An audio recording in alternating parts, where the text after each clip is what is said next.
Bonjour à tous. Avant de démarrer l'épisode du jour, je voulais vous parler du salon Création et Savoir-faire, avec lequel j'ai le grand plaisir d'être partenaire. Vous connaissez sans doute ce salon du faire soi-même, c'est le numéro 1 en France et même en Europe, et qui a lieu en fin d'année tous les ans à Paris, à la porte de Versailles. Quand on parle du CSF dans le podcast, c'est à ce salon qu'on fait référence. Cette année, il se déroule du mercredi 29 novembre au dimanche 3 décembre. Moi, j'y vais depuis plusieurs années en tant que visiteur et cette année, j'y serai tous les jours avec plusieurs casquettes, mais je vous en parlerai un petit peu plus tard. Moi, ce que j'adore, c'est que c'est l'occasion de voir toutes les marques que j'aime en un seul endroit. J'adore aussi croiser les créatrices et les créateurs que je suis sur Instagram et que j'ai reçus parfois dans le podcast, ça c'est cool. Et j'aime aussi tester des nouvelles activités. Je me souviens avoir essayé l'aquarelle et la broderie pour la première fois au salon. Moi, évidemment, j'y vais pour les produits do it yourself, mais il y a aussi des créations déjà faites dans le village des créateurs. Et ça, c'est parfait pour les cadeaux de Noël, bien sûr. Quand on aime le fait main, c'est cool d'offrir du fait main, non? D'ailleurs, on peut aussi offrir des kits, et ça, c'est parfait pour les fans de DIY aussi. Et c'est également un chouette moment de rencontre avec les dizaines de créatifs qui sont là pour nous transmettre leur savoir-faire au travers de 1000 heures d'ateliers, avec par exemple des ateliers autour du papier, du patchwork, du crochet, des cyanotypes, des cosmétiques, des beaux-arts. Il y a une vingtaine de thématiques en tout, l'embarras du choix, quoi. D'ailleurs, il reste quelques places pour celui que j'anime sur l'entrepreneuriat créatif. Pour vous inscrire à tous ces ateliers et prendre votre billet d'entrée, je vous invite à aller sur le site création, au pluriel, savoir-faire.com. Je vous conseille de réserver votre journée entière sur place pour bien profiter du salon, car il y a vraiment plein de choses à voir. Et si vous hésitez sur la meilleure journée pour venir, sachez que le jeudi soir, c'est nocturne, en mode after work festif. Moi, j'y suis souvent allée sur ce créneau et c'est vrai que c'est très sympa. Et le dimanche, c'est la journée famille avec des ateliers enfants gratuits sur l'allée centrale et un tarif adapté. Et au fait, est-ce que vous avez vu ou plutôt entendu que j'anime désormais également le podcast Paroles créatives? C'est le nouveau rendez-vous audio qu'on a imaginé avec l'équipe donc du salon Création et Savoir-faire, rien que pour vous, pour prolonger toute l'année l'ambiance du salon, mettre une voix sur une marque qu'on adore, découvrir un créateur qu'on aime suivre au quotidien sous une autre facette, ou encore plonger dans les coulisses du salon. Il y a déjà plusieurs épisodes qui vous attendent et je vous donne rendez-vous un mardi sur deux pour les prochains épisodes. Chaque épisode dure entre 15 et 20 minutes, donc c'est hyper facile à caser dans nos emplois du temps. Et bien sûr, on ne s'arrête pas à la fin du salon, c'est un rendez-vous à l'année. Allez, place à l'épisode du jour. Bonjour à tous, bienvenue sur le podcast Fait Main, le podcast de la communauté DIY dans lequel je vous emmène rencontrer des entrepreneurs créatifs. Je suis Mélanie Sénat et je suis ravie de vous accueillir sur mon podcast avec un nouvel épisode chaque samedi. Qu'ils créent avec du tissu, des pinceaux, du papier, de la laine, de la terre, ces entrepreneurs créatifs partagent avec nous leur parcours, leur quotidien, leurs doutes, leurs succès et leurs projets. Ce qui a souvent commencé comme un loisir créatif s'est transformé petit à petit en un métier, et découvrir leurs coulisses est un régal pour notre inspiration. Aujourd'hui, je vous propose de découvrir Élise, qui a créé The Comptoir, une marque de broderie éthique et engagée née il y a 6 ans. Je l'ai rencontrée au salon Créative à Rouen, et j'ai tout de suite adoré son franc-parler. Elle a démarré son activité créative un peu par hasard, mais bon, y a-t-il vraiment des hasards ? Et c'était lors de son expatriation à Washington. Elle nous raconte donc comment tout ça a démarré et comment sont nés ses engagements autour de la place des femmes et de l'éco-responsabilité. Elle fait par exemple partie du Pôle Éthique, qui est un collectif de marques engagées dont vous pouvez retrouver l'histoire dans l'épisode 78. Élise nous parle également très clairement d'argent, sans tabou, avec des chiffres, et donc c'est assez rafraîchissant, ça arrive assez rarement. Donc j'espère que vous apprécierez la rencontre autant que moi. Bonjour Élise, Bonne je suis écoute. ravie de t'accueillir sur Fait Main, bienvenue. Merci beaucoup. Alors comment de me vas-tu ? recevoir. Et après tu vas te présenter, mais comment vas-tu ? Parce que tu as enchaîné 1 mois de salon, tu dois être sur les genoux. Ouais. Et ben je suis pas si fatiguée que ça, je m'attendais à pire. Bon. Franchement, je m'attendais à pire. Peut-être c'est l'expérience Parfait. qui rentre, mais je m'attendais à Alors, pire. qui es-tu Élise ? Eh bien, je suis Élise, je suis créatrice de broderie et de kits de broderie de la marque The Très bien. Comptoir que Pourquoi j'ai The créée Comptoir ? il y a 6 ans. Pourquoi? Eh bien, en fait, au début, j'avais lancé un blog avec une amie, mon amie Marie et on cherchait un nom qui regrouperait plein de choses parce qu'on voulait faire un peu de lifestyle, un peu de do it yourself, un peu voilà, un espèce d'endroit de rencontre et puis on avait déjà, quelques noms de catégories, puis on était à la fête de la bière et entre 2 pintes, c'est ça qui est Adossé au sorti comptoir et de la bière, c'est ça. voilà, c'est ça, sur une table collante, de la fête de la bière et c'est ça qui est resté et Marie qui est toujours enseignante, et qui est devenue maman elle aussi depuis, enfin bon, bref, elle a vite lâché parce que, bah, sa vie faisait que et moi j'ai gardé parce que je savais pas, enfin, je savais même pas ce que j'allais faire. La broderie arrivait un peu par hasard. Du coup, je l'ai gardé et quand, il a été question que je change de nom à un moment, j'y ai pensé en début 2019. C'était juste avant le Covid, juste avant que je sois un peu plus, reconnue là-dedans et tout ça et là maintenant c'est trop tard et en fait, je m'y fais bien ou non. Il y a un petit côté, heu, post-colonialiste avec lequel je suis pas du tout à l'aise, mais c'est pas grave, on va dire que c'est plutôt, un point de De rencontre, café, un peu ouais. comme un comptoir, de bar où tu Des gens, rencontres tu un en croises peu tout une type grande de gens. variété sur tes stands dans les salons parce que donc on s'est rencontrés au salon Aussi Creativa à Rouen il y a un tout petit mois et puis donc en fait c'est pour ça que je te demandais sur les salons enfin voilà ton retour de salon d'un mois de salon où moi, après avoir juste fait 4 jours de salon, j'étais HS, j'ai dû mettre 2 semaines pour m'en remettre, tellement c'était fatigant. Parce qu'évidemment, moi, je suis toujours assise. Ben oui, et puis je suis toujours assise, c'est le voilà, les 1er. fesses sur ma chaise toute la journée. Donc là, d'être debout tout le temps, et puis bon, mes problèmes de pied, enfin bon, bref. Donc c'était effectivement hyper fatigant. Donc toi, tu as cette habitude de salon. Ouais, j'ai cette habitude-là. Alors c'est pas, je fais pas comme Oui. ces exposants qui font tous les salons, qui tournent, puis moi je les retrouve à chaque fois maintenant. Je fais pas non plus tous les salons. J'essaie de cibler un peu. Là, Rouen, j'étais invitée, donc j'y suis allée parce qu'habitant Toulouse, c'était quand même pas la porte à côté. Mais j'essaie de cibler. J'aime bien être mobile parce que j'aime bien aller à la rencontre des gens et avoir comme rendez-vous le seul salon parisien, c'est pas, Ah, c'est bien pas sûr. possible pour tout le monde d'aller à Paris, c'est pas possible pour tout le monde de payer son entrée, c'est pas possible. Et puis en fait, il y a tellement de monde que je peux pas passer du temps avec les gens. Alors que quand je vais dans des salons en province, ça me permet vraiment de rencontrer les gens, de parler avec eux, de leur expliquer ce que je fais, Oui. bah, vraiment de rencontrer les personnes. Donc c'est aussi important pour moi d'aller en région, voir les gens. J'aime bien le faire pour des ateliers, beaucoup. Mais c'est vrai que les salons, ça me permet de rencontrer beaucoup plus de gens, de toucher beaucoup plus de gens, de montrer mon travail à beaucoup plus de gens. Donc ça a cet avantage-là. Mais oui, il y a tout type de personnes qui viennent au salon de loisirs Donc créatifs, tu avais ça fait c'est un post vrai. il y a quelques semaines, peut-être 2 ou 3 maintenant, justement quasi au moment du salon créatif à Rouen, où en fait les gens ont parfois des remarques assez déplacées et finalement comme ce qu'ils auraient pu se dire, enfin et c'est d'ailleurs ce qu'ils se disent sans doute dans leur tête, mais il y en a qui le disent à haute voix sans penser qu'en fait il y a la créatrice qui est juste là et qui entend tout. Et donc c'est des remarques, t'as des petits exemples à partager avec nous? Ben oui. Ouais, j'en ai fait toute une vidéo YouTube d'ailleurs tellement c'était, fun. Mais ouais, il y a des gens qui comprennent pas ce que je fais.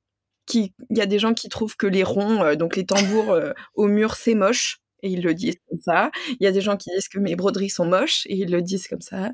Il y a des gens qui disent que je suis vulgaire, qui disent que je devrais avoir honte, parce que dans mon travail, je mets beaucoup en avant les femmes en général et certaines femmes pionnières, on va dire, des figures historiques en particulier.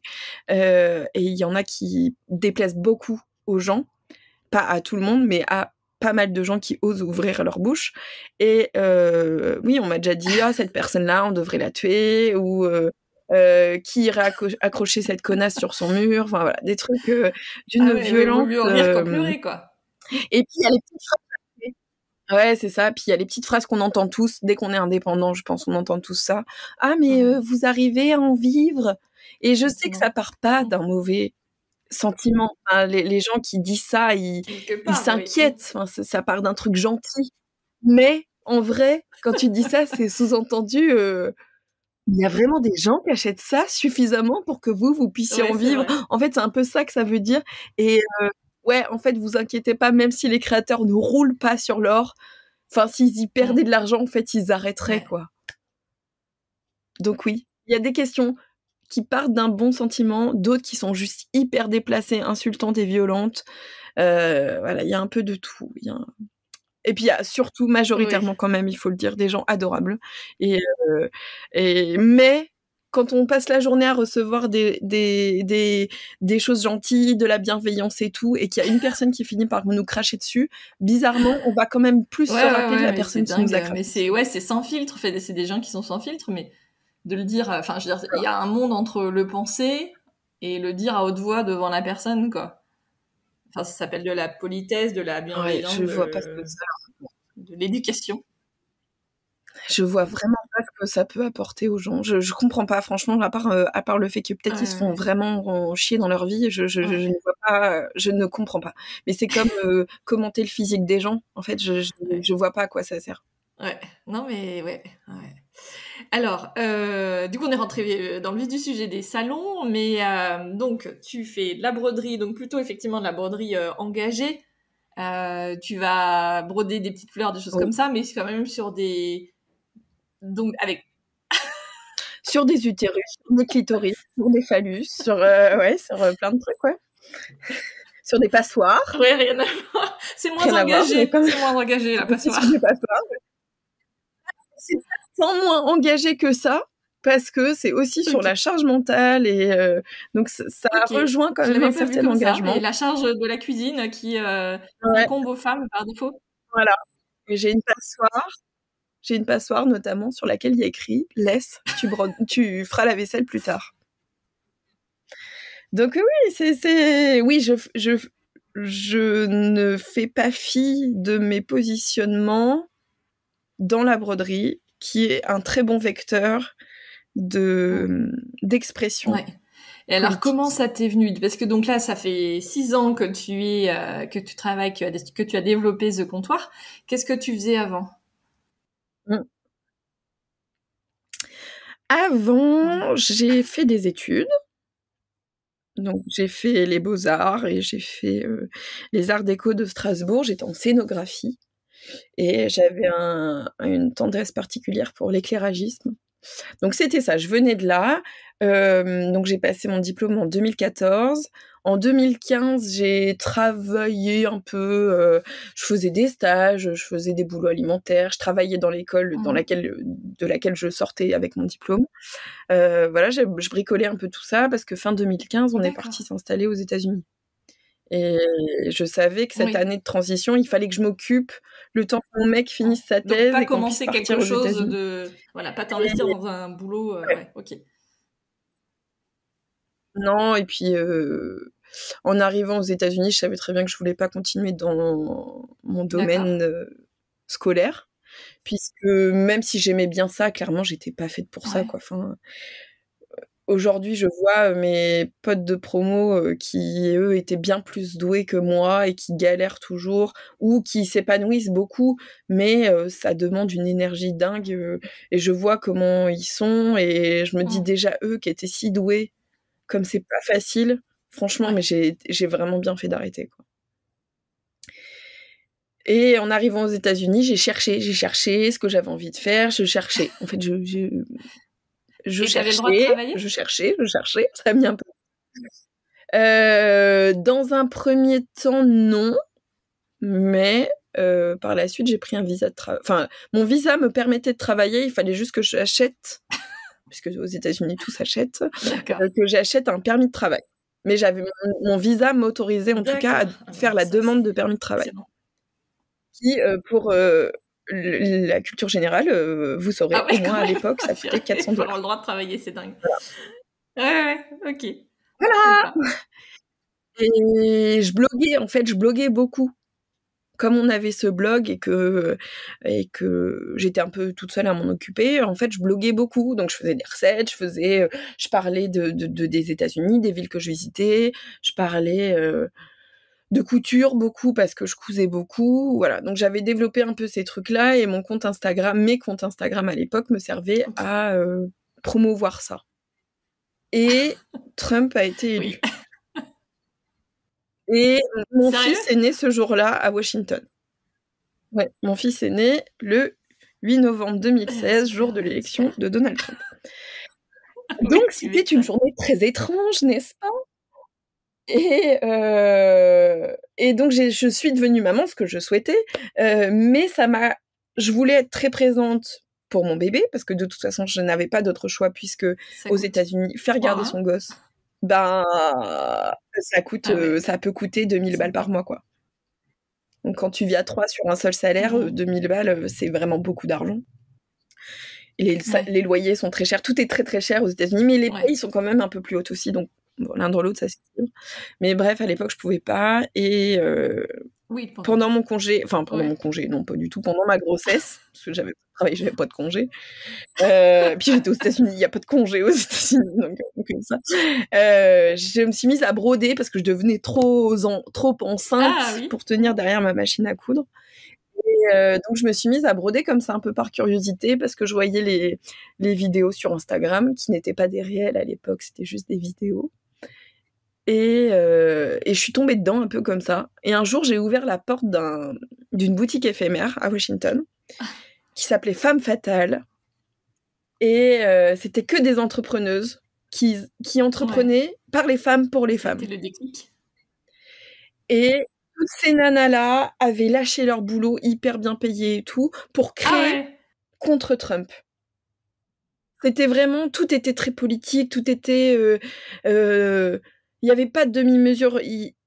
Des fois, c'était juste beau, mais beau parce que le monde était laid. Enfin, il y avait toujours une pensée derrière. Enfin, tout était un peu habité de quelque chose, quoi.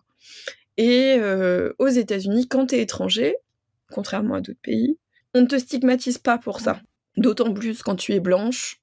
Je parlais anglais vraiment très très mal, mais j'avais pas peur, j'étais pas timide et tout ça. Et du coup, pour la boutique éphémère suivante, parce il y avait 2 mois d'attente en gros entre la clôture de l'une et l'ouverture de l'autre.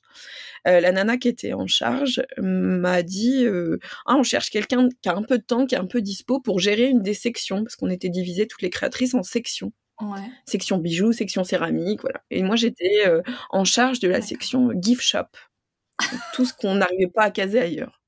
De la papeterie, des bonnets, enfin des trucs, voilà. Il y avait un peu de tout, y compris moi. Donc, je vendais de la couture. Donc, je cousais des vêtements de bébé. Et à côté, je me disais, je lance les deux, je verrai ce qui prend. D'accord. Je vendais mes broderies faites. J'en étais pas au kit. Mais Je donc commençais déjà juste les engagée broderies comme ça. Mais en fait, je cherchais. Enfin, je testais plein de trucs en broderie et les cactus, c'était mignon, mais en fait, ça me faisait chier, quoi. Donc, je me suis vite mise à broder des Bah oui. insultes. Go fuck yourself, I hate you, asshole. Enfin, vraiment, j'y allais, Oui, et je c'est brodais ça avec des jolies Joli. couleurs sur des tissus à fleurs et tout ça. Un petit esprit brode-pute avant l'heure. Pour ceux qui connaissent pas brode-pute, allez découvrir brode-pute. Voilà, j'ai commencé comme ça, et puis je me disais quand même, je suis à Femme Fatale. Je suis à Femme Fatale, elles sont toutes libres. En fait, on dirait perchées ou barrées ou un peu folles. Non, juste elles étaient libres. Et elles testaient plein de trucs, elles faisaient du body painting. Enfin, une espèce de liberté 70s, vraiment très, très inspirant. Et je me suis dit, ok, let's go broder un utérus. Oui, pourquoi pas. Et à l'époque, j'avais pas forcément conscience de ce que c'était. À l'époque, moi, je disais que j'étais pas féministe parce que dans ma tête, le féminisme, c'était anti-homme alors que pas du tout, pas du tout, pas du tout. C'est ce qu'on veut nous faire croire dans les médias, tout ça. Mais ce n'est pas ça que ça veut dire. Et du coup, j'ai commencé comme ça. Et puis, j'ai commencé à donner des ateliers sur place parce qu'on avait un espace de rencontre. Donc, des fois, il y avait des discussions. Des fois, il y avait des cours de yoga topless. Des fois, il y avait... Enfin, c'était Ouais. libre. C'était très libre comme endroit. J'en suis Du restée coup, au j'ai yoga commencé- topless, excuse-moi. j'ai commencé- Du coup, je visualise et je me dis, ça doit pas être pratique. Mais en fait, c'était pas genre venons faire du yoga topless. D'accord. C'était celles qui veulent être topless, elles peuvent être topless. C'est un lieu de femmes pour les femmes. Ces événements-là, il y avait des événements où tout le monde était bienvenu, des événements qui étaient dédiés uniquement aux femmes. Enfin voilà, il y avait tout un truc comme ça, donc une extrême sécurité et d'une extrême ouverture. Et c'était toujours de très bon goût. Il y avait jamais de trucs chelous ou vulgo, c'était pas du tout l'esprit, c'était juste l'esprit d'une liberté pleine de sécurité, quoi. Et j'ai commencé les ateliers comme ça, et puis les gens qui pouvaient pas venir à l'atelier parce qu'ils habitaient loin ou qu'ils aiment pas les ateliers, ils m'ont dit: «Ah mais tu pourrais pas faire ça en kit?» Génial. Et en fait, les kits J'adore ont commencé l'histoire. comme ça. Je trouve ça extra. Ça Ça change. Au moins c'est animé de plein de potentialités et alors du coup, vous êtes resté d'incarnation, combien je de ne sais temps pas. à Washington? On est resté 3 ans en tout, et après on est parti 2 ans à Boston. Et alors donc ça fait pas si longtemps que vous êtes rentré que vous habitez à Toulouse? Ça va faire 3 ans. On est parti fin 2015 et on est rentré fin 2020. Génial. C'est ça que j'adore avec toutes ces rencontres, c'est qu'en fait, je m'attendais pas du tout à ce que tu me racontes tout ça, évidemment, donc c'est trop cool. Mais c'est très formateur, et c'est très... c'est très à l'origine de ce que je suis et de... Enfin, j'étais très en sécurité pour oser me lancer. Je suis pas sûre que je serais devenue chef d'entreprise si j'étais pas partie vivre aux États-Unis, si j'avais pas créé mon entreprise là-bas, avec ces femmes-là autour de moi. Enfin, c'est vraiment la genèse de mon projet, quoi. Et tout ça, il y a beaucoup Et alors, créer une participé. entreprise, le côté administratif qui fait toujours très peur à nous, Françaises, est-ce qu'aux États-Unis, c'est différent? C'est plus simple, c'est plus compliqué? C'est différent. C'est surtout que mon visa dépendait de celui de mon mec, parce que c'est lui qui a un travail là-bas, et qu'il avait tellement peur que je me plante, parce que vraiment, moi, l'administratif, c'est pas du tout mon truc, mais même dans mon entreprise, je déteste ça. Et ça m'a un peu joué des tours, mais bon, bah, j'apprends en me trompant. Mais du coup, c'est lui qui gérait, parce que clairement, il savait très bien que s'il le faisait pas, je le faisais pas. Donc, le temps où on était aux États-Unis, en tout cas, c'est lui qui s'en est occupé. C'était mon secrétaire. Mais c'est pas beaucoup plus différent. Les techniques sont un peu les mêmes. T'as toujours des taxes. T'as des taxes au niveau de l'État dans lequel tu vis, mais aussi de l'État-pays dans lequel tu vis. La TVA est pas la même d'un État à l'autre. Beaucoup moins élevée qu'en France, hein, parce que ça va de 5,5 à 7-8%, je crois. En France, on est plutôt sur 20%, mais ces 20%-là servent à payer plein de trucs bien. Donc bon. Notamment le fameux congé maternité dont tu parlais. Mais, par exemple, quand ma fille est née, donc on était à Boston, je me suis arrêtée, j'ai donné un atelier le 19 août, elle est née le 31, et j'ai repris le 7. Et tu te sentais comment? Septembre. Bien, fatiguée, mais j'avais pas le choix, et puis j'aime tellement ce que je fais qu'en vrai, je sais pas vraiment m'arrêter, quoi. Cette année, c'est la première année où j'ai pris des vacances d'été sans bosser du tout. Sans emmener un projet, C'était long, hein. Franchement, j'ai fait un burn-out, j'ai fait une thérapie, enfin oui, c'était pas cool et c'était pas du tout une bonne idée de faire comme ça. Sauf qu'en vrai, avec le Covid et la cadence de travail que ça m'a apporté, en fait, je savais pas faire autrement. Et bah tant pis, il a fallu que je passe par là. Je ne le conseille à personne. Mais oui, parce que tu vois, si je fais le parallèle avec moi pendant 4 ans, j'ai tout mené de front, le développement du podcast et mon travail à temps plein avec un poste à responsabilité. Et donc j'avais le sentiment, enfin c'est même pas qu'un sentiment, c'était la réalité, je travaillais tout le temps. Entre-temps, l'année dernière, j'ai écrit un livre et tout ça, donc c'était le jackpot, quoi. C'était pas le jackpot. C'était le summum. Voilà, l'apothéose de tu travailles tout le temps. Et après, là, donc depuis juillet, je suis à mon compte. Alors, j'ai écrit un nouveau livre cet été, donc toi aussi, tu as écrit un livre, donc tu sais ce que c'est, la pression de la deadline, etc., où t'as pas envie de te louper. En plus, avec le rythme de l'été, avec les enfants à la maison, tu sais jamais, même moi, elles sont grandes, elles ont 11 et 14, mais en fait, voilà, ça reste des enfants. Ça reste des enfants. Ça reste des Voilà, et la et responsabilité. en fait, tiens maman, fais-moi ci, tiens maman, j'ai besoin de toi pour ça, et puis bref, quotidien de tout le monde. Et donc en fait, à un moment donné, je me suis dit mais tiens, je suis même pas capable de savoir si je travaille plus ou moins qu'avant, parce que en fait c'est des fois, typiquement maintenant les mercredis, enfin ça fait juste 2 mercredis, c'est pas vieux, mais j'arrive à ne plus me dire il faut que je travaille, il faut que je fasse ça, ça, ça, ça. C'est finalement le travail, c'est le bonus, et c'est d'abord la priorité, c'est les devoirs, les filles et tout ça, et le travail c'est voilà, entre deux trucs si j'ai la possibilité. Déjà, je le vis beaucoup mieux. Et oui, j'ai quand même l'impression de moins travailler maintenant. Mais c'est étrange, hein, tu vois. Mais aussi parce qu'avant, j'étais à un niveau où je travaillais tout le temps, quoi. Et donc maintenant, le soir, je travaille pas. Le week-end, très peu, quoi. Oui, moi, ça, c'est aussi ça que je me suis mis comme post-thérapie. Faites des thérapies, c'est bien pour les gens. Enfin, tout le monde aurait besoin d'un petit bout de thérapie. Des fois, c'est long, des fois, c'est court, mais ça peut que faire du bien dans la vie. Post-thérapie, je me suis dit que, sauf vraiment la rush, là, j'ai pas eu le choix avec mes 4 semaines de salon, mais le soir, c'était pas un temps de travail. Sauf vraiment en cas exceptionnel.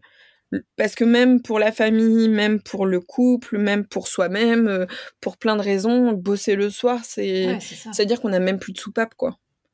Et c'est vrai que j'en suis arrivée. Moi, mes 2 enfants, je les ai gardés chacun avec moi jusqu'à ce qu'ils aient 2 ans. Donc c'était et par choix et subi. Donc un peu étrange comme sentiment à avoir dessus. Donc j'avais pas trop le choix que de travailler le soir. Puisque la journée, j'étais beaucoup avec mes enfants.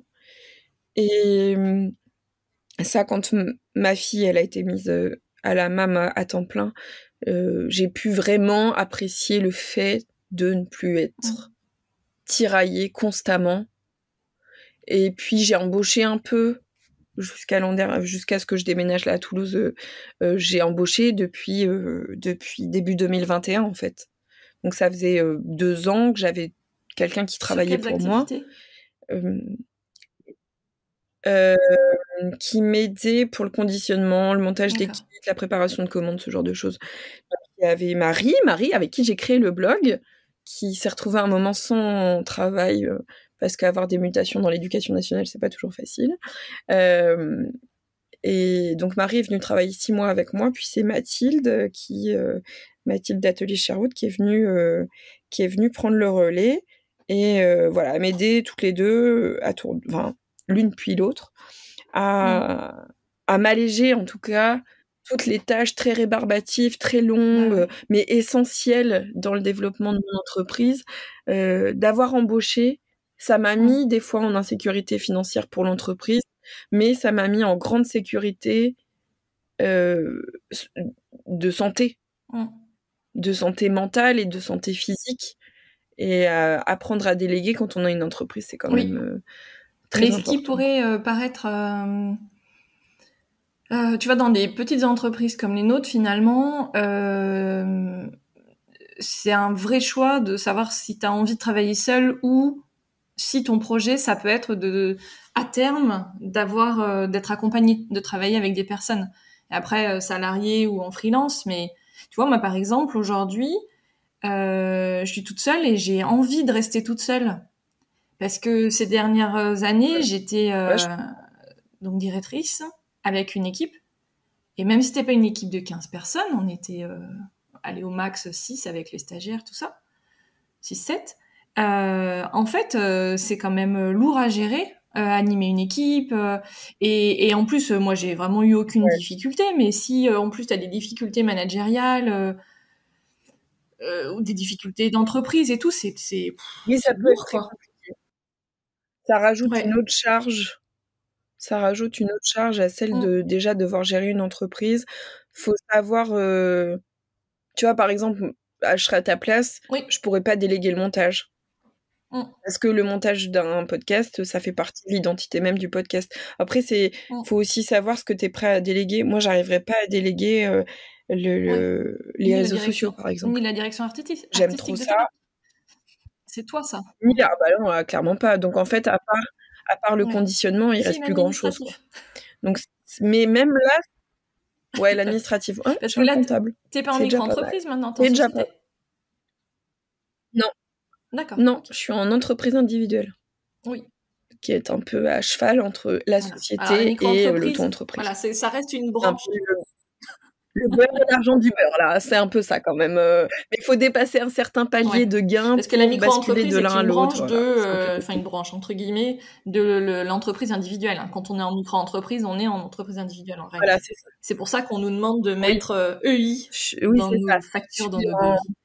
Voilà, je suis en entreprise individuelle ou truc réel. Je sais plus ce que c'est le truc, mais... Le machin. Bref, c'est pas du tout intéressant. Oui, c'est pas du tout mon truc, l'administratif, c'est pas du tout mon truc.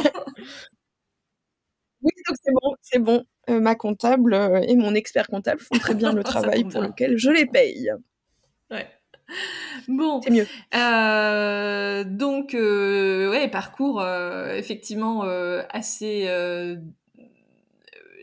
j'allais dire original, différent, j'en sais rien. En tout cas, moi... Je pense qu'ils sont tous atypiques. Tous les parcours sont atypiques. Il n'y a pas une façon de devenir chef d'entreprise. Il n'y a pas une façon de créer. T'as raison, mais il y a des fois des histoires qui sont assez similaires. Voilà. Donc là, voilà. Oui, t'as fait une formation pour être maître verrier et tu deviens maître verrier. Bon, a priori, c'était à peu près le plan, quoi. Mais non, là, moi... Et à contrario, plein de personnes qui étaient salariées ou à leur compte dans une activité et puis qui changent... alors, voilà, du jour au lendemain, ou alors de manière vraiment, justement, prolongée... tu vois, moi, par exemple, j'ai pas l'impression que ce soit une reconversion parce que je fais toujours du marketing. Effectivement, il y a le format podcast, mais... Voilà, ce que j'aime, c'est mettre en avant finalement les gens, la communication, développer les ventes, etc. Et avec tout ça, finalement, ça... Oui, c'est plus une mutation. Mais par exemple, tu vois, Émilie de Maison Fauve, qui était dentiste, qui maintenant fait des patrons de couture, bon... Ouais. Oui. Voilà, là, le grand écart est un petit peu plus grand que le mien, par exemple. Ok. Et alors, donc dans ton activité, dans ton modèle économique, donc il y a les salons et il y a la vente en ligne. On peut t'acheter n'importe quand. Il y a la vente en ligne, ouais, tout à fait. Je vends mes kits sur mon site et puis je fais des ateliers. Dans mon modèle économique, il y a aussi ça.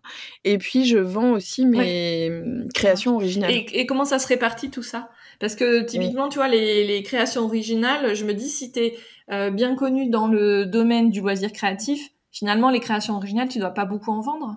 Parce qu'à chaque fois, on se dit, ah ben ça, je vais le faire.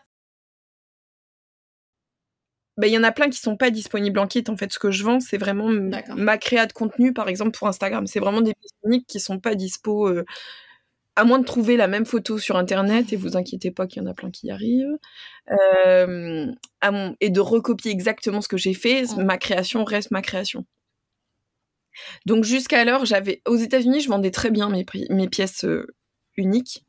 Parce que ça m'arrivait d'en faire, que je vendais plusieurs centaines de dollars, parce qu'aux États-Unis, les gens, ils sont très prêts investir dans l'art. Le mécénat est quelque chose... le mécénat est vraiment... C'est culturel, quoi. Ils font tout ça. Évidemment, il n'y a que les gens riches qui peuvent faire ça. Mais voilà, c'est un truc qui se fait très facilement aux États-Unis, donc j'avais aucun mal à vendre mes pièces uniques aux États-Unis. En France, c'est un peu plus compliqué, parce que le rapport à l'argent n'est pas du tout le même. Et il était hors de question que je brade ma création. Non pas que je sois Frida Kahlo ou Louise Bourgeois ou... Voilà. Je suis pas une grande artiste, je suis pas du tout reconnue, c'est pas du tout ça. Ceci dit, ma création a un prix, le temps que j'y passe a un prix. Et jusqu'alors, c'était un peu compliqué. Donc là, bientôt, le mois prochain, je fais une vente de mes pièces uniques au prix que j'estime être juste, et pour mon travail et pour la clientèle. Si ça fonctionne. Ça, tu l'as déjà... Donc je verrai si ça fonctionne, mais vu les retours que j'ai pas de doute sur le fait que ça fonctionne. Mais sinon, dans mon système économique, la vente de mes kits, ça doit représenter 80% de mon activité. Et dans les 80%, ça doit être du 40% en vente en gros à des professionnels revendeurs et 60% à des clients directs. Parce que tu sais, justement, ça va un peu avec la question de est-ce que tu en vis, mais là, les personnes qui nous écoutent, c'est aussi, tu vois, des personnes qui, il y a évidemment tout un tas de gens qui n'ont pas du tout envie de créer leur entreprise, mais il y en a aussi que ça titille un petit peu. Et voilà, on se dit toujours, bon alors ok, moi j'adore broder, qu'est-ce que je peux faire pour finalement vivre de cette broderie, typiquement, ou de la peinture, ou de la couture, ou que sais-je.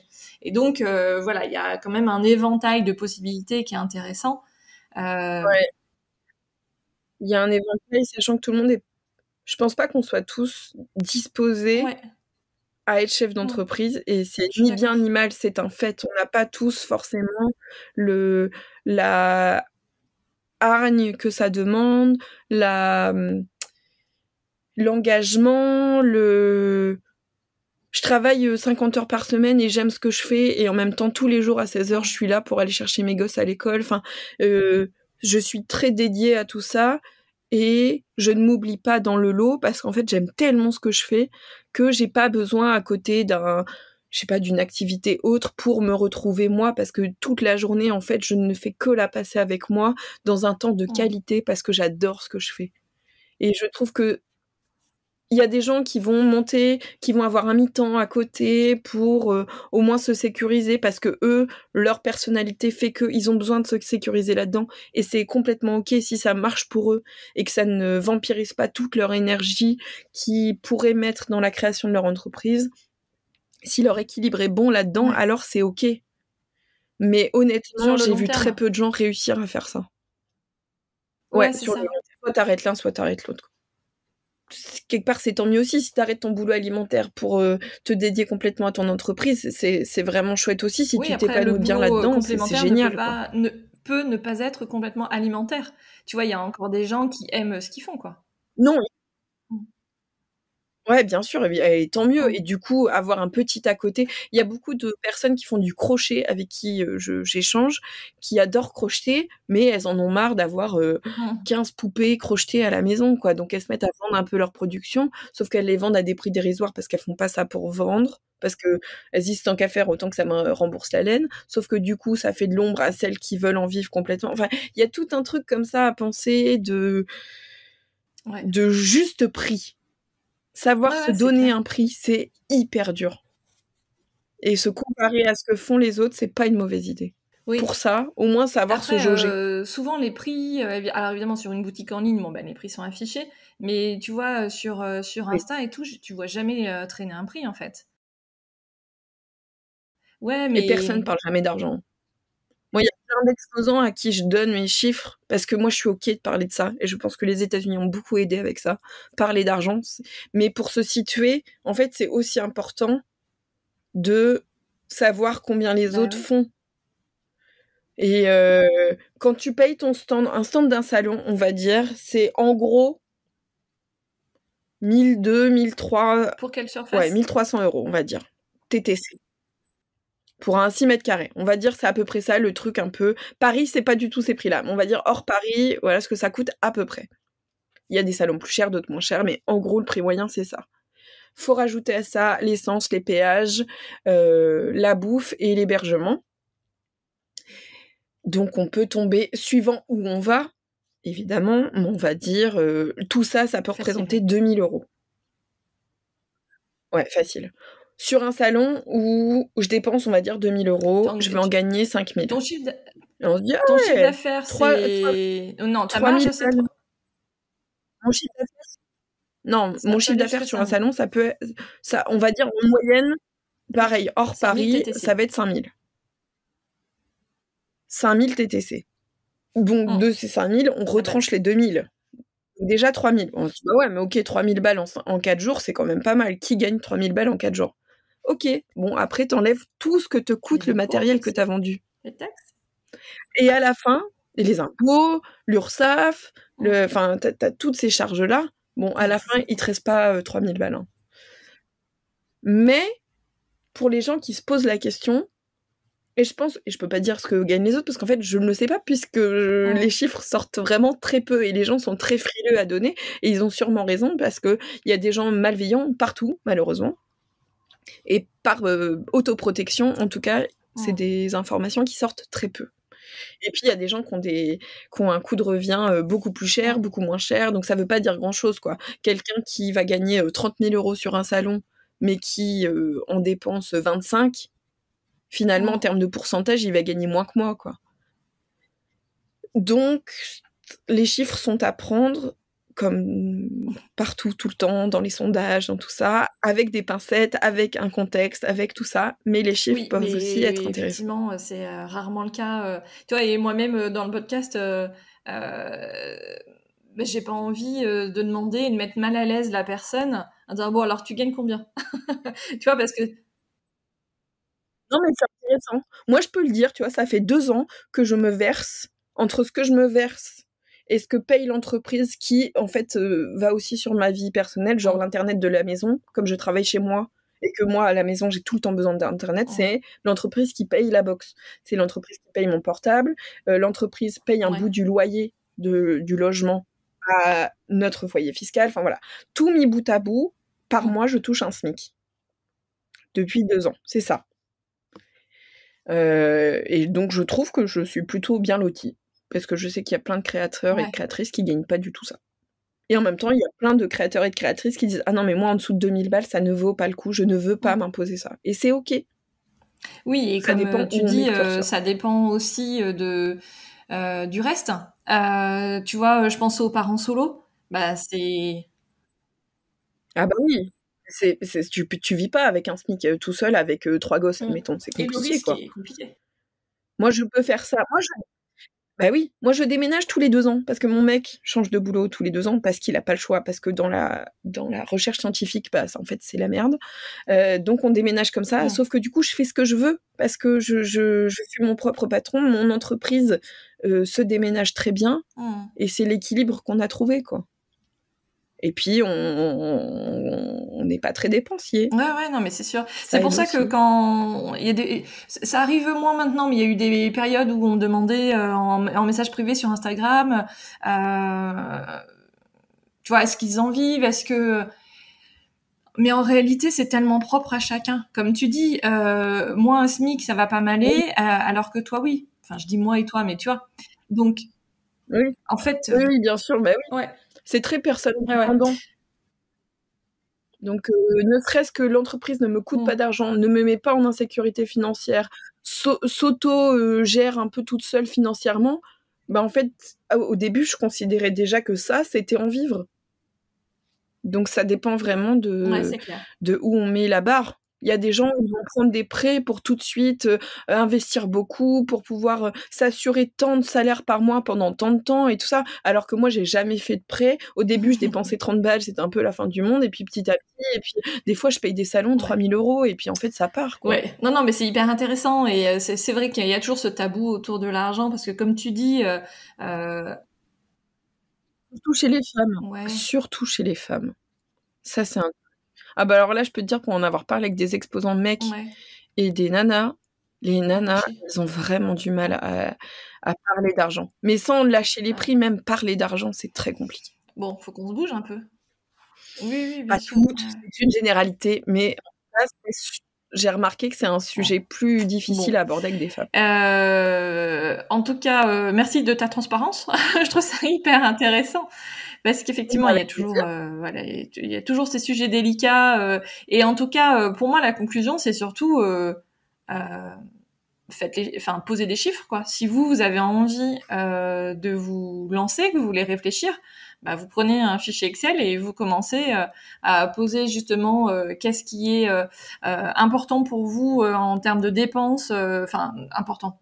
Qu'est-ce qui est prévu dans votre foyer en termes de dépenses? Qu'est-ce que vous avez comme avoir financier à gauche, à droite, hein, encore une fois au niveau de votre foyer ou de juste vous en fonction de votre situation.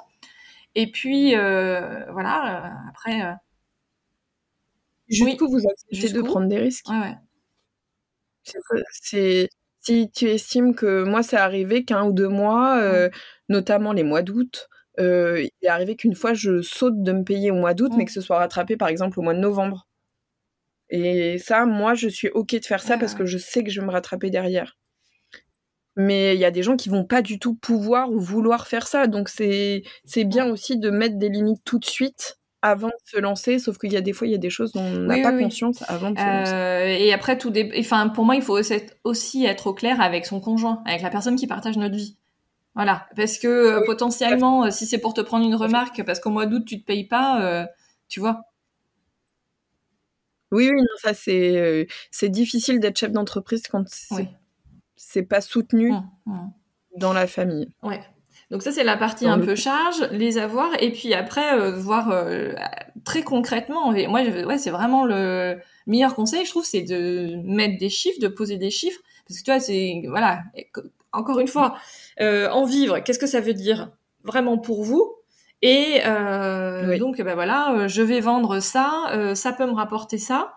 Et puis effectivement, après, être bien au clair de toutes les dépenses dont tu parlais et à compter à commencer par l'URSSAF sur les prestations de services, c'est quand même 21 ou 22%, c'est énorme.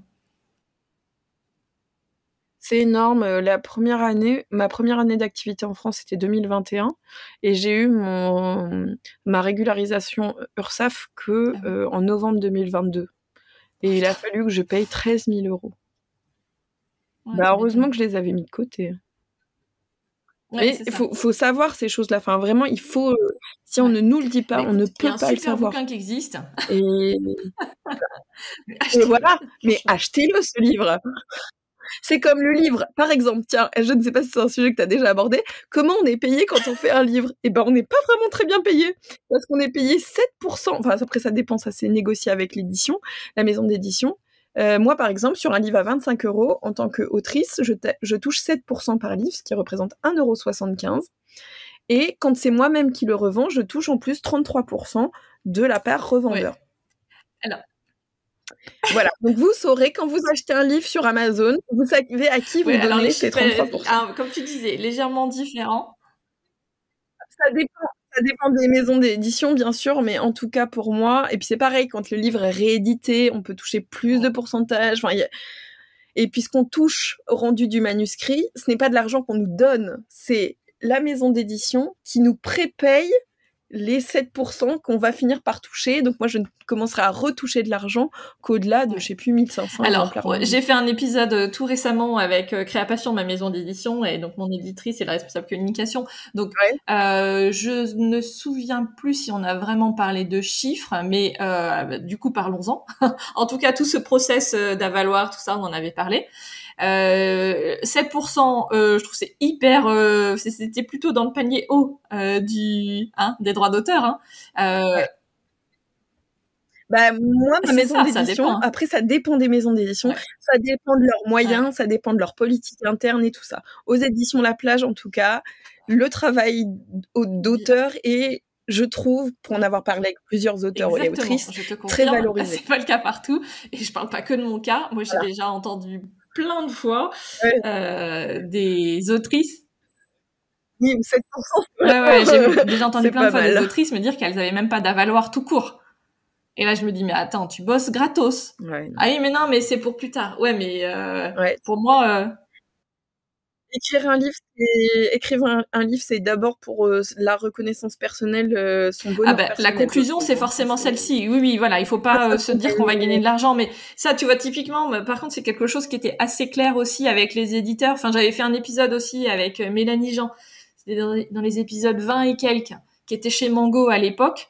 Et puis là, donc, chez Créapassion. Et ça, effectivement, le milieu de l'édition, globalement, c'est pas les auteurs qui gagnent beaucoup d'argent, mais même les éditeurs, c'est compliqué. Ouais.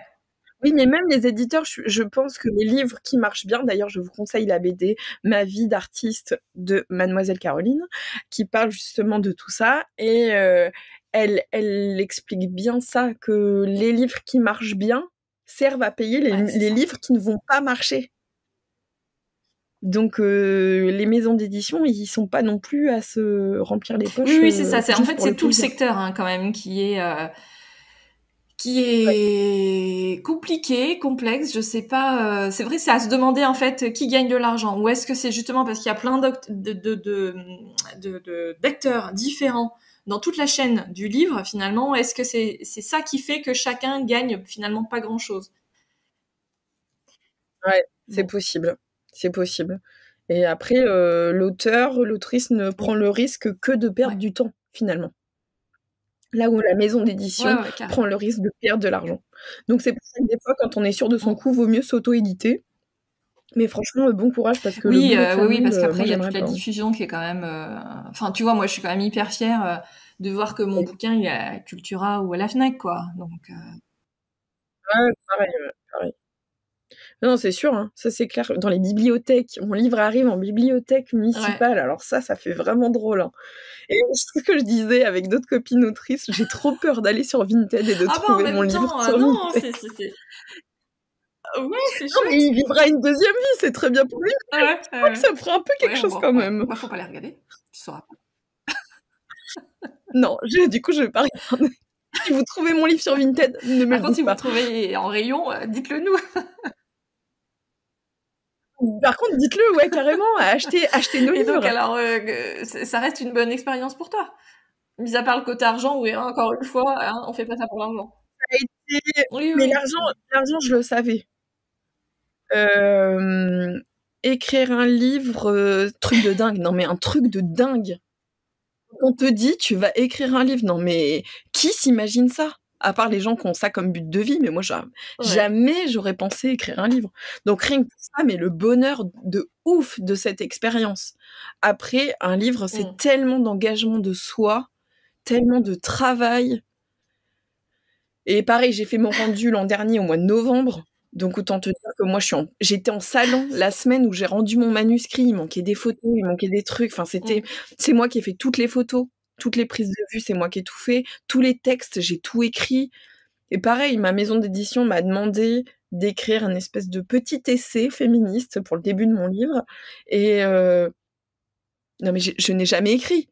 Alors c'était un challenge de dingue et ma maison d'édition m'a fait hyper confiance, j'ai eu très peu de relectures, enfin donc vraiment j'ai été zéro censurée, j'ai fait ce que je voulais. Des fois j'étais un peu quand j'avais besoin d'un retour, j'étais un peu guidée par mon éditrice tout ça, mais d'une transparence et d'une confiance un peu déroutante, je dois bien l'admettre, mais très formatrice en tout cas. C'était une expérience de dingue et quand tu reçois ton bouquin après avoir travaillé dessus pendant 14 mois et tu le reçois tout beau, tout propre, tout neuf, qui sent le livre neuf, mais j'ai rarement ressenti des émotions comme ça en dehors de mes expériences familiales. Mais c'est quand même une concrétisation de dingue. Et quand je vois les gens en salon revenir avec un tote bag qu'ils ont fait avec un des modèles du livre ou qui m'envoient des photos de leur production ou qui me disent j'ai lu le livre et en plus d'avoir eu envie de broder, j'ai eu envie de m'aimer. Enfin, tu sais, t'as des trucs que tu te dis ok, bon bah je l'ai pas écrit pour rien quoi. Les retours, mais c'est un truc de ma boule, le bonheur et la gratitude que j'ai pour tout ça quoi. Donc je dans la douleur, mais pour le Et bonheur. alors, ça me donne envie de dire deux choses. La première, de faire plus de retours aux auteurs qu'on aime. Parce que typiquement, tu vois, sur Insta, c'est facile de mettre un cœur, un commentaire et tout. Mais sur les auteurs que tu ne suis pas sur Instagram, et puis, enfin, il y a toujours un truc où tu te dis aussi, mais attends, je vais pas lui envoyer un message, il doit en avoir 150 000. Et ouais. On n'a jamais assez. Reçoit-on Oui, mais jamais après, tu sais assez que sur d'amour? Instagram, il y a un côté assez frustrant quand la personne, elle a, tu sais, les messages. Enfin, toi, tu le sais, Élise, mais tout le monde ne le sait pas. Quand un message arrive dans la messagerie d'un compte, elle arrive. Si vous avez jamais échangé avant, elle arrive dans la partie invitation. Et donc, c'est une partie où finalement, les gens qui ont trop de messages vont assez rarement dépiler les messages, quoi. Et donc, Et puis c'est pareil quand t'as loupé un message et que depuis ensuite t'as plein de notifications liées à tes stories, par exemple des gens qui ont mis des cœurs ou des petits messages à tes stories et tout. Mais en fait les messages que t'as pas lus, ils vont tout au fond et à moins de scroller jusqu'au bout du bout du bout, il y a des messages à côté desquels tu passes et dans le lot, il y en a vraiment des très touchants et très importants. Donc dire aux gens redire aux auteurs et aux autrices que ça a apporté quelque chose. Et tu vois, moi, typiquement, je le fais pas. D'aller écrire, là, par exemple, je suis en train de lire un livre de Clarisse Sabar que j'aime beaucoup. J'en ai lu, je sais pas combien, enfin, peut-être tous d'elle. Et je me dis pas, tiens, je vais aller lui écrire sur Insta pour lui dire à quel point j'ai aimé ses livres. Parce que tu vois, il y a un côté un peu, des fois un peu concon parce que tu sais pas quoi dire. Bon, ben, j'ai bien aimé votre livre, merci.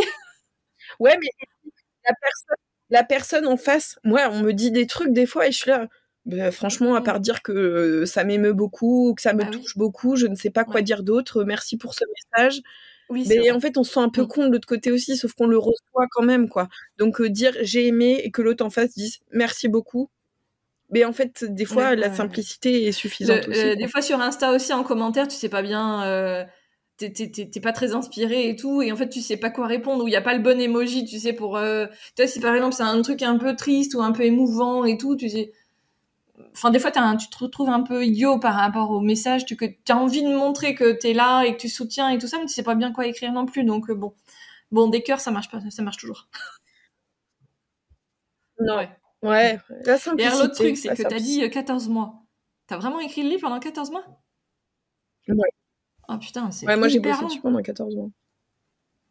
Oui, non, mais... il y a beaucoup d'écriture et il y a 28 projets dedans.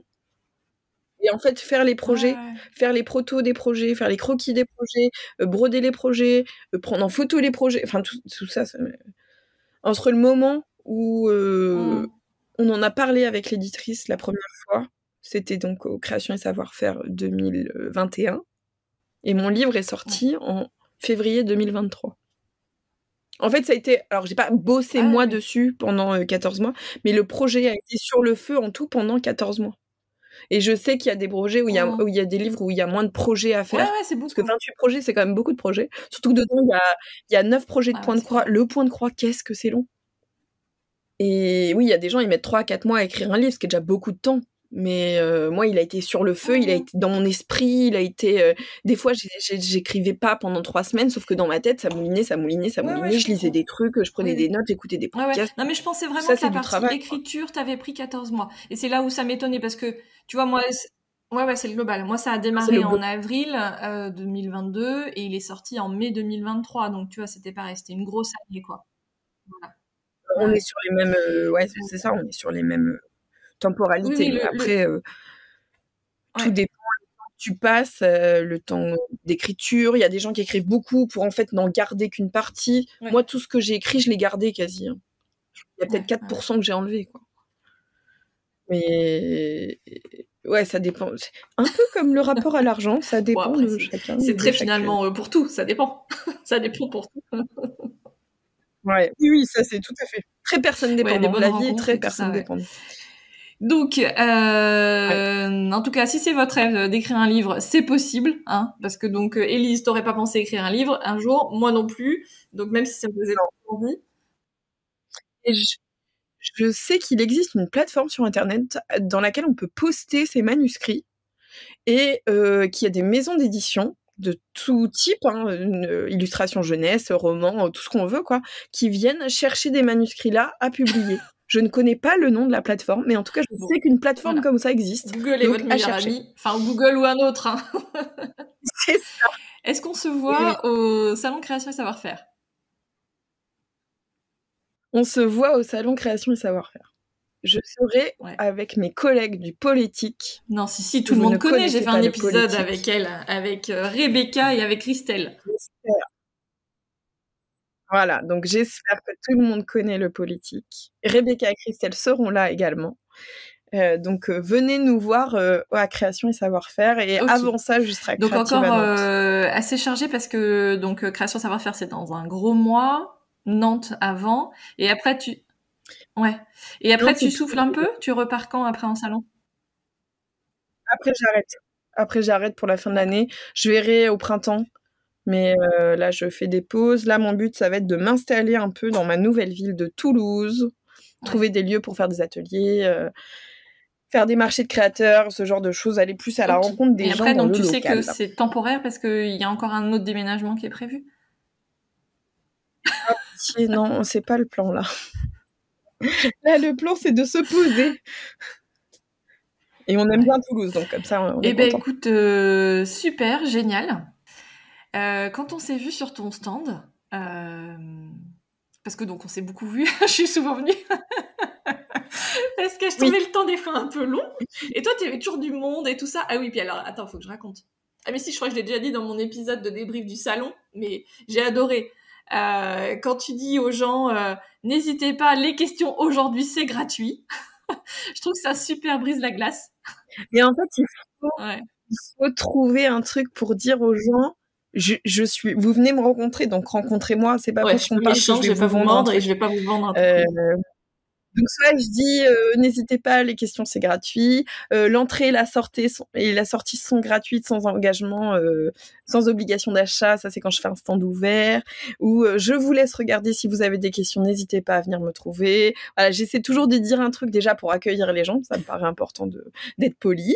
Et puis souvent, ils hésitent à parler aux créateurs. Donc voilà, j'ai toujours une petite phrase un peu comme ça. Et puis c'est vrai que dans les salons, quand on dit c'est gratuit, faut en profiter parce que c'est quand même rarement le cas. Voilà, donc ça brise un peu C'est tout de ça, suite non la mais glace. voilà, Les c'est gens sont vraiment contents. ce truc où elle enfin, je pense que ça fait partie de toi aussi, tu vois, il y a tellement de créatrices sur des marchés de créateurs qui sont derrière le stand, qu'osent pas parler. Alors bon, le côté j'ai une table et je suis derrière et tu vois, il y a pas d'ouverture sur le côté, ça n'aide pas à être plus avenant. Toi, c'est pas la disposition que tu as choisie non plus. Ouais.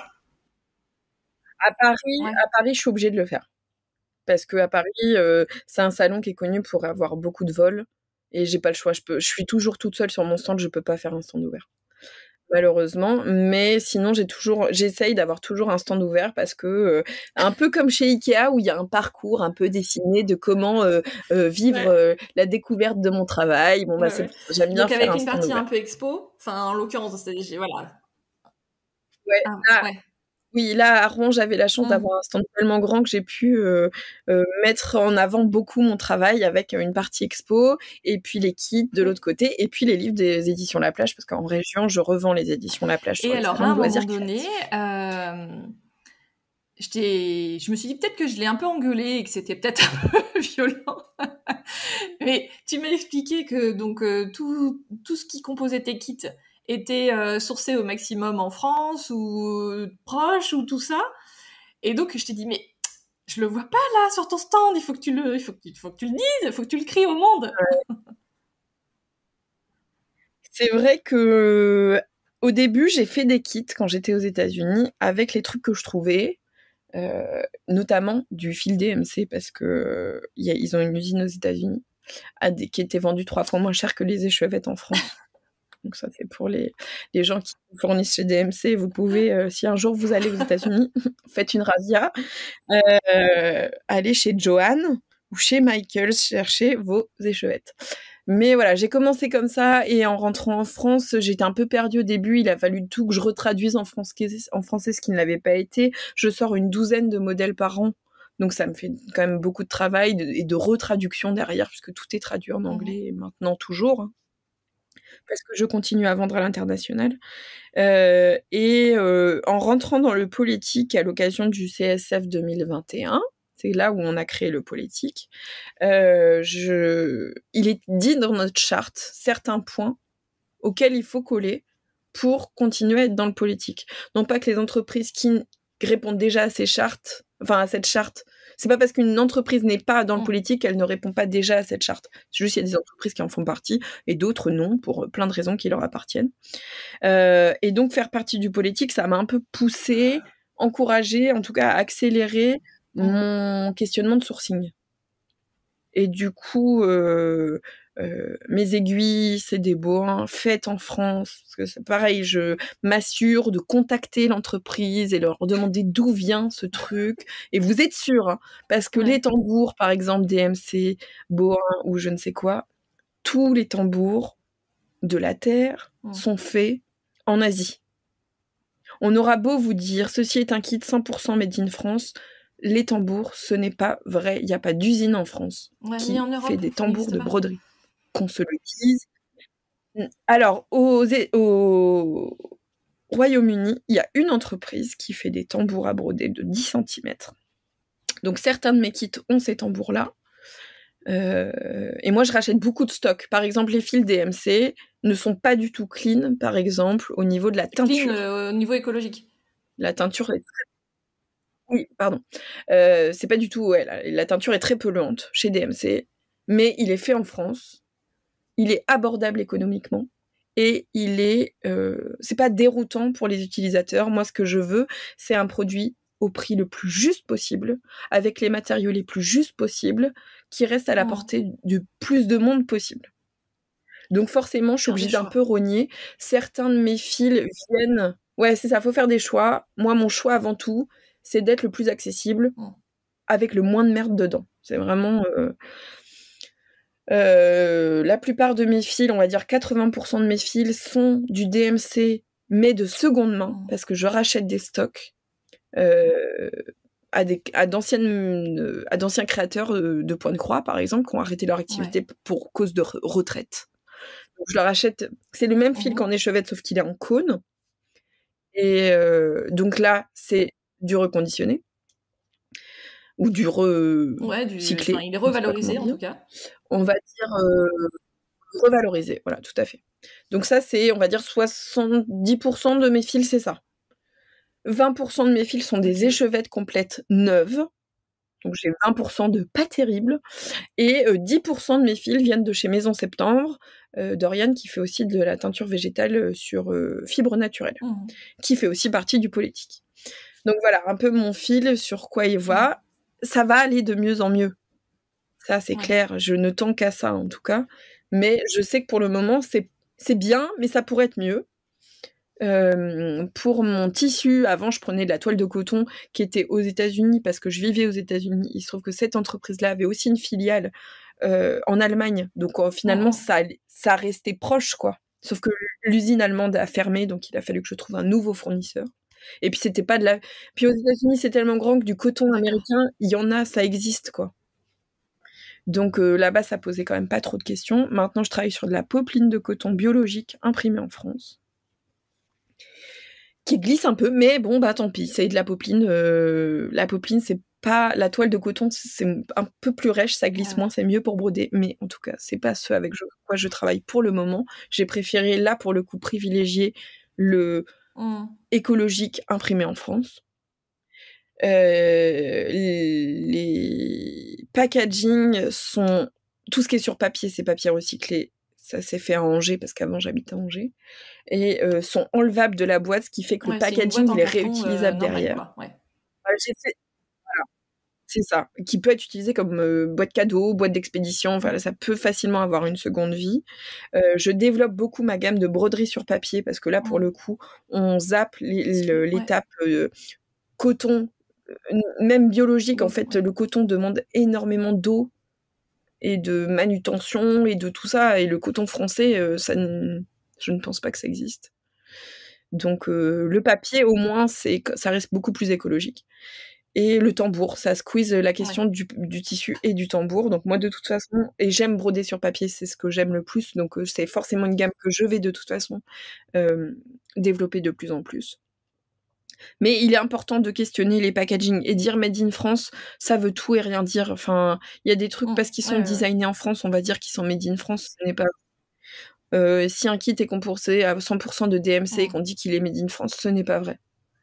Et j'ai des collègues qui le font et j'adore leur boulot et tout ça, et ils le disent, je pense, en ne pensant pas à mal, mais il faut être très honnête. Si on va pas regarder sur l'étiquette du tambour à broder DMC, designé en France, fabriqué je sais plus quel endroit, en Inde ou en Chine, je ne sais plus.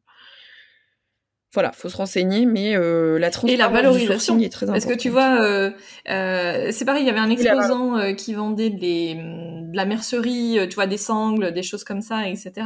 Et c'est pareil, à un moment donné, il me dit on était en fin de journée, donc on avait le temps de papoter et tout. Puis en tant qu'exposant, je trouve qu'il y a une relation qui est un peu différente aussi, qui s'installe, qui n'est pas celle de exposant à acheteur.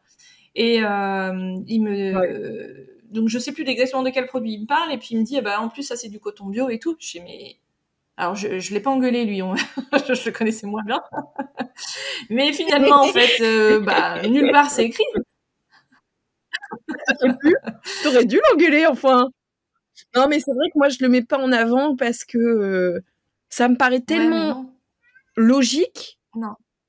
mais en fait, ça ne l'est pas. Tu Donc, penseras je moins vais quand faire un t'écriras en effort gros sur ton pour stand. Voilà, en fait, que oui, c'est. Bah oui, voilà, que engagé c'est et éthique. euh, créé éthiquement, quoi, avec le. Enfin, tu vois, que tout ça, Et tu l'as à puis, cœur. ouais, c'est ça, et puis c'est pas parce que c'est le plus écologique possible Oui. que forcément ça va être hors de prix. Moi, mes kits, ils sont le prix moyen, c'est 23 €. Ce qui, je pense, pour un projet n'est pas déconnant. Je dis pas que ceux qui font payer plus cher, ils ont tort de faire payer plus cher. Chacun fixe son prix là où il veut. Mais ce que je veux dire aussi, c'est que ça fait partie de mon éthique pour le coup. Mm. Par exemple, je fais jamais de solde Mm. parce que mon prix il est juste toute l'année.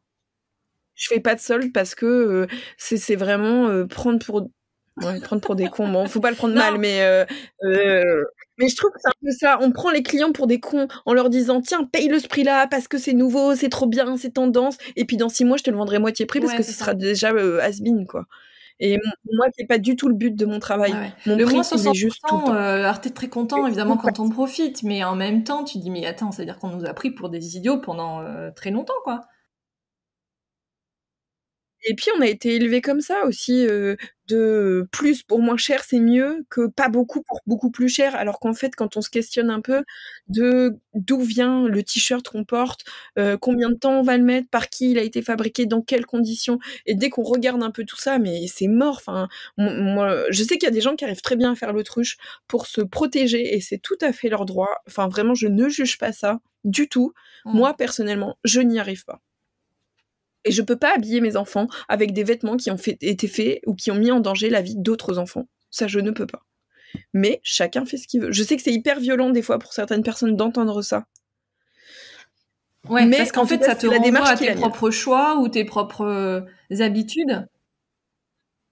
Et je comprends que quand on n'a pas de thunes, enfin, aujourd'hui, personnellement, je vis pas mal. J'ai pas beaucoup d'argent, mais j'ai suffisamment d'argent. En tout cas, mon foyer a suffisamment d'argent pour on soit tous en sécurité. D'un foyer qui ne nous appartient pas, hein, on va être très honnête. Mais je sais qu'il y a des périodes de nos vies, on n'a pas du tout été là-dedans. Sauf que c'est pas parce qu'on n'a pas beaucoup d'argent, pas beaucoup de moyens, qu'on est obligé d'acheter euh, des produits très transformés, qu'on est obligé de beaucoup acheter des t-shirts neufs, qu'on n'est pas obligé d'acheter. Enfin voilà, Mm. je sais que quand on est fatigué et qu'on a beaucoup de charges à porter et que la vie nous paraît très accablante parce qu'elle l'est quand on est une mère célibataire, par exemple. Pour avoir passé la majorité de ma vie avec ma mère célibataire, j'ai Mm. eu un peu idée de ça quand même. Euh, je sais je sais ce que peut être le poids de la vie. Ceci dit, faire mieux, c'est pas Mm. forcément une plus grosse charge. C'est juste ça que je veux dire.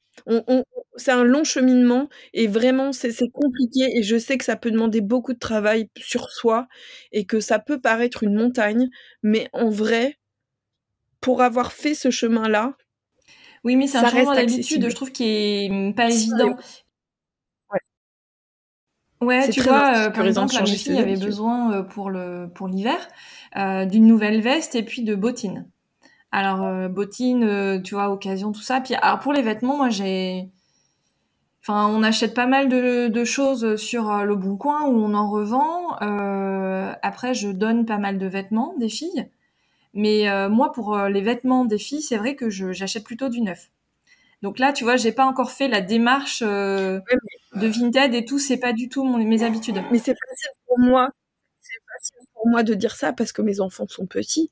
Quand tu as des enfants adolescents, Mm. le poids qui est mis sur l'apparence, sur l'appartenance au groupe, sur la mode, sur tout ça, et je ferai sûrement moins la maline Eh quand mes ben, tu enfants fais auront cet bien d'en âge-là, hein, parler parce qu'effectivement, tu tu vois. vois, là, je suis à l'époque où mon aîné a 14 ans. Ce matin, il pleuvait, enfin, il pleut toujours énormément.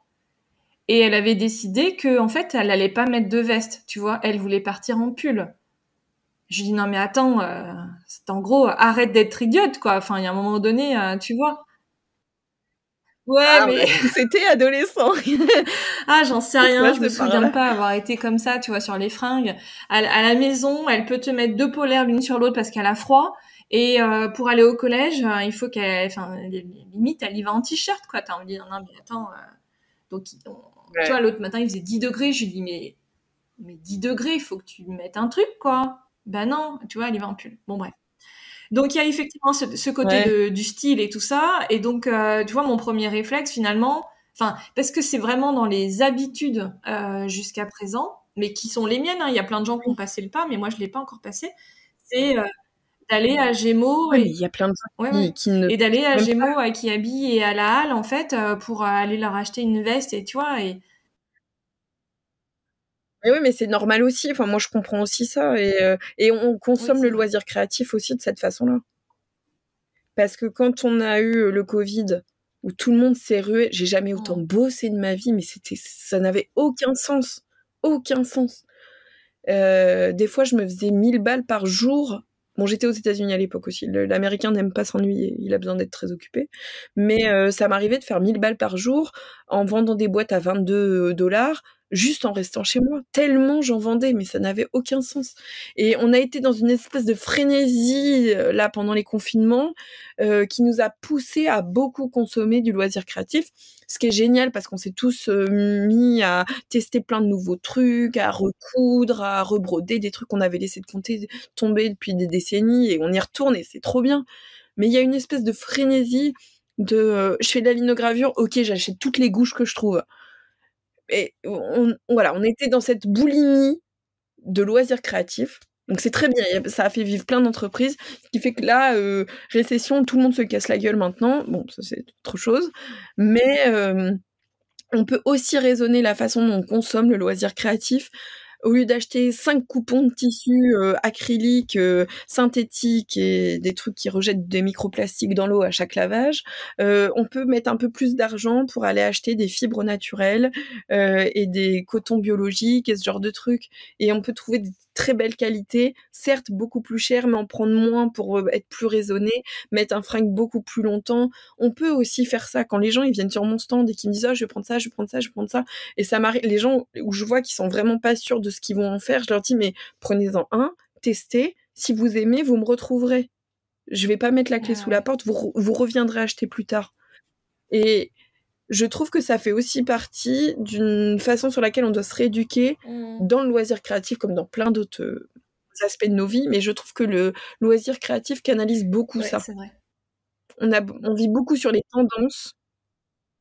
Et le punch needle, il y a eu un méga boom. Alors il y a des gens qui le découvrent que maintenant, mais moi par exemple j'ai arrêté le punch needle parce que la toile, les aiguilles, les laines et les tambours, il y avait rien qui était écologiquement acceptable, quoi. Donc là je vais finir mon stock parce qu'il m'en reste quelques-uns, mais j'ai décidé en tout cas que ça ne ferait plus partie de la branche que je voulais développer, quoi.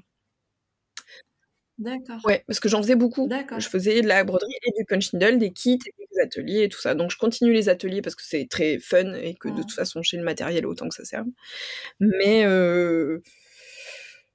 voilà, il faut se questionner sur les tendances, il faut se questionner sur les achats, il faut choisir aussi les entreprises qu'on décide de soutenir. Pas qu'il faut faire couler ceux qui font moins écologique, mais si tous les clients disent « Nous, on veut plus de Made in China 100%, plus de plastoc, plus de trucs comme ça », bah, les entreprises, ça va aussi les encourager à améliorer leur démarche. Enfin, c'est un cercle vertueux qui va servir à tout le monde. Donc, et les créateurs et les consommateurs ont une responsabilité dans le loisir créatif, je trouve, plus que ailleurs, plus que dans l'alimentaire, plus que dans l'habillement, plus que... Le plus facile, en tout cas pour faire un effort, je trouve, de mon point de vue, tu vois, je suis pas sûre que c'est peut-être le truc où t'es le moins raisonnable. Parce que tu vois, sur la nourriture, tu peux te dire, bon, tu vois, typiquement, là, je trouve que la viande le prix a explosé. Alors, je me dis, bon, tant mieux, moi, j'ai envie d'en manger moins, j'y arrive pas trop, mais le prix me freine aussi un peu. Ouais, alors moi je peux pas te dire, je suis végétarienne depuis 6 ans, donc je ne peux pas te dire. Tu vois, donc quelque part, oui, tu peux, et puis c'est quotidien. Alors que sur les loisirs, alors loisirs créatifs ou autre chose, tu vois, c'est un peu ta soupape, quoi, où tu te dis, oh, allez, je me fais plaisir. Oui, puis il y a des gens qui économisent toute l'année pour ça.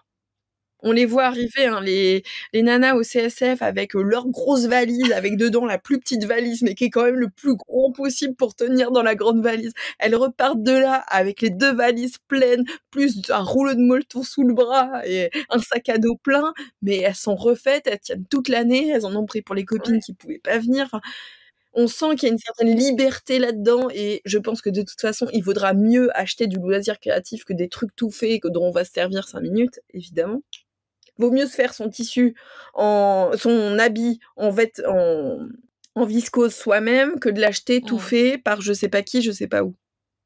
Je dis tout ça, c'est pas du tout à but culpabilisant. C'est plutôt pour encourager et se dire consommer mieux, ça amène beaucoup plus de valeur à ce qu'on consomme. Quand on peut, fabrique. intellectuellement et financièrement, on est d'accord. Bien sûr, mais c'est aussi ça que je veux dire, c'est que le matériel bien, il est pas forcément plus cher. Il y a ça aussi. Des kits de broderie à 12 balles, on en trouvera, hein. Enfin vraiment, avec des modèles qui ont été pompés à des petits créateurs, sur Temu, il y en a plein, hein, vous pouvez aller voir. Ceci dit, posez-vous la question de quelle valeur ça lui apporte de venir du bout du monde, d'écouler du vol de la création d'un artisan, avec des matériaux non respectueux et pas agréables à travailler. Les gens qui brodent, les gens qui tricotent savent bien que les fils de qualité sont bien plus plaisants à travailler que les fils qui sont pas des fils de qualité. Enfin, il y a tout ça aussi. Et évidemment que l'aspect financier est hyper important et que bien sûr que ça dicte la vie d'énormément de gens et c'est un peu triste qu'on en arrive là, mais c'est une réalité et on va pas culpabiliser niveau de vie qu'on a. Non, c'est ça, mais c'est effectivement, enfin c'est ce qu'on disait tout à l'heure. En fait, ça te demande quand même un effort plus important. Ça demande un effort intellectuel qu'il faut être prêt à faire et il faut être dans une santé mentale prête aussi pour ça. Et c'est pas grave, tant pis, ça sera pour une prochaine fois, ouais. Moi, j'avais décidé, je fais plus de décoloration parce que j'aime pas ma couleur naturelle de cheveux, donc j'aime bien être très blonde.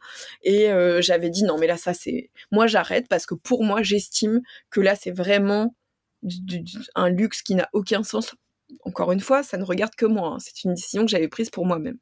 Et au moment où j'allais pas bien, que j'étais en thérapie et tout ça, je me disais mais en fait tant pis, j'accepte que là, c'est ça qui va me faire du bien. Bon bah j'ai refait une décoloration. Et c'était pas grave. Enfin je veux dire, il faut accepter qu'il y a des moments de nos vies où on n'est pas prêt pour ça et c'est OK. Et ne serait-ce que planter la graine de bon à terme ce serait quand même pas mal si je pouvais faire ça ou il y a un compost dans mon immeuble, peut-être que je peux faire l'effort d'y participer et voir si j'arrive à prendre cette habitude-là, faisons-le en famille ou gardons tous à l'esprit qu'on peut tendre au mieux.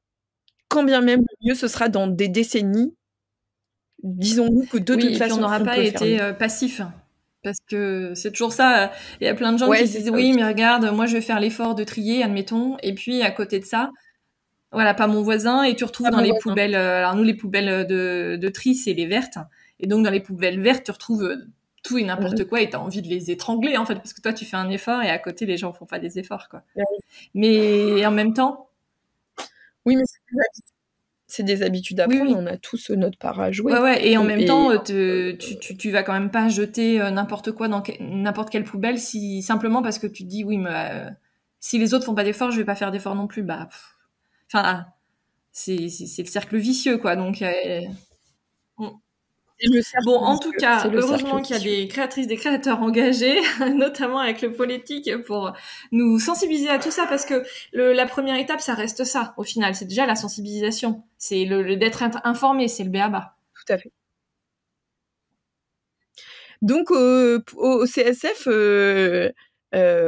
puisque ce sera notre seul rendez-vous parisien, puisque l'Aiguille, en fait, n'existe plus, nous serons tout au fond. Donc n'hésitez pas à passer l'allée du fond, puis le mur de machine à coudre pour venir nous retrouver au politique, où nous serons une petite dizaine d'exposants. Enfin, quand on vient au CSF, c'est... A priori, on y passe 5 heures, en moyenne. Ah bah, au moins, ouais.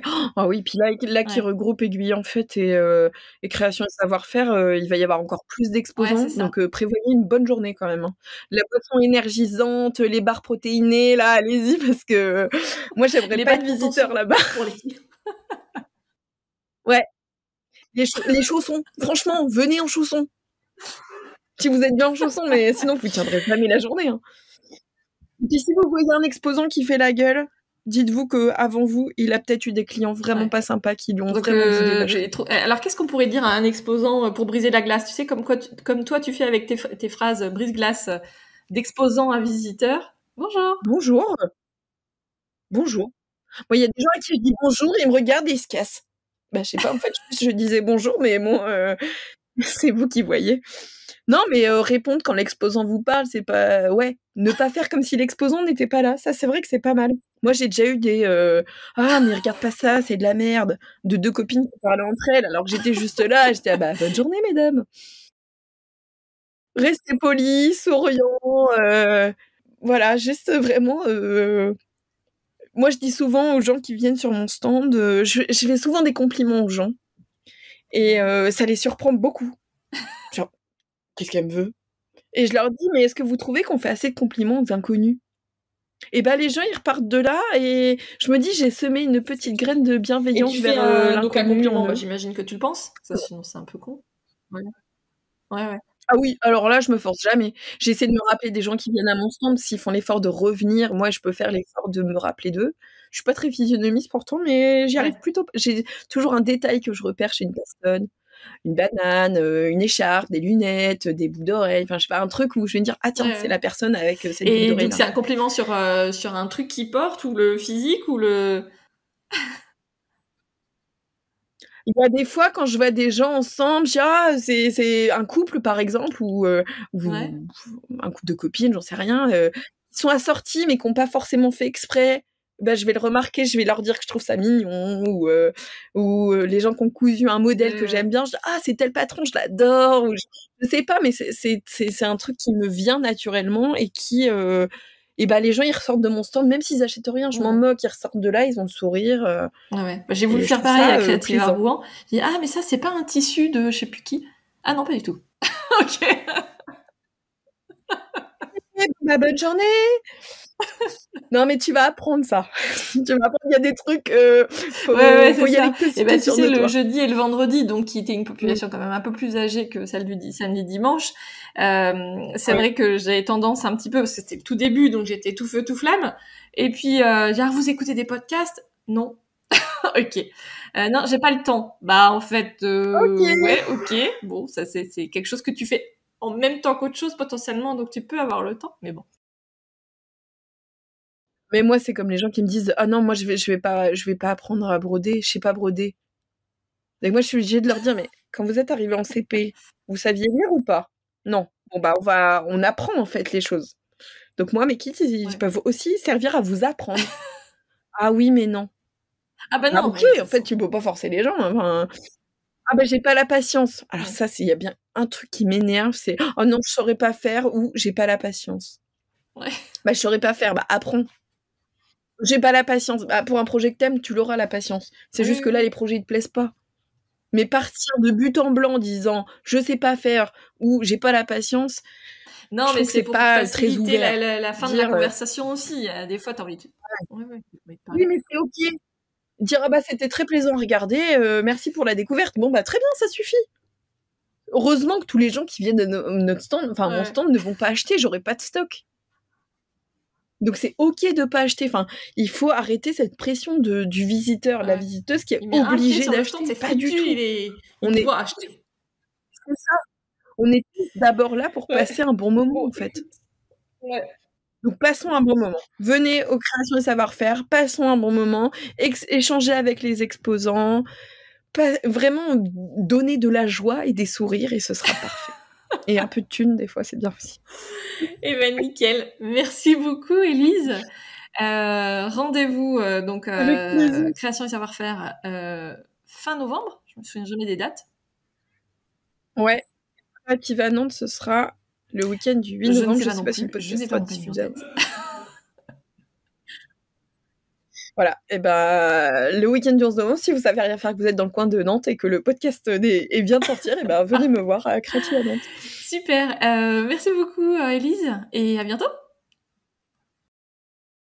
À bientôt. Me revoici. Vous pouvez retrouver Élise sur son site thecomptoir.com ou sur son compte Insta du même nom. Et puis bien sûr, venez moi aussi me rejoindre sur Insta si c'est pas déjà fait, sur mon compte Podcast Fait Main. N'oubliez pas de vous abonner au podcast sur votre plateforme de podcast, c'est 100% gratuit et ça me donne un coup de pouce sympa pour faire découvrir le podcast plus largement. Si vous aimez mon travail, car oui, c'est désormais mon travail, je vous invite à me soutenir soit en partageant les épisodes autour de vous, sur WhatsApp, sur Instagram par exemple, soit en me soutenant financièrement avec quelques euros sur Tipeee.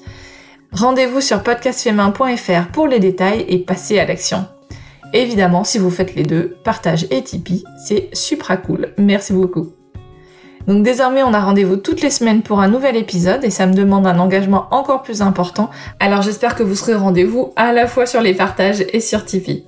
Merci d'être là et à très vite pour le prochain épisode. Et n'oubliez pas de toujours prendre un moment pour créer dans votre quotidien. À bientôt!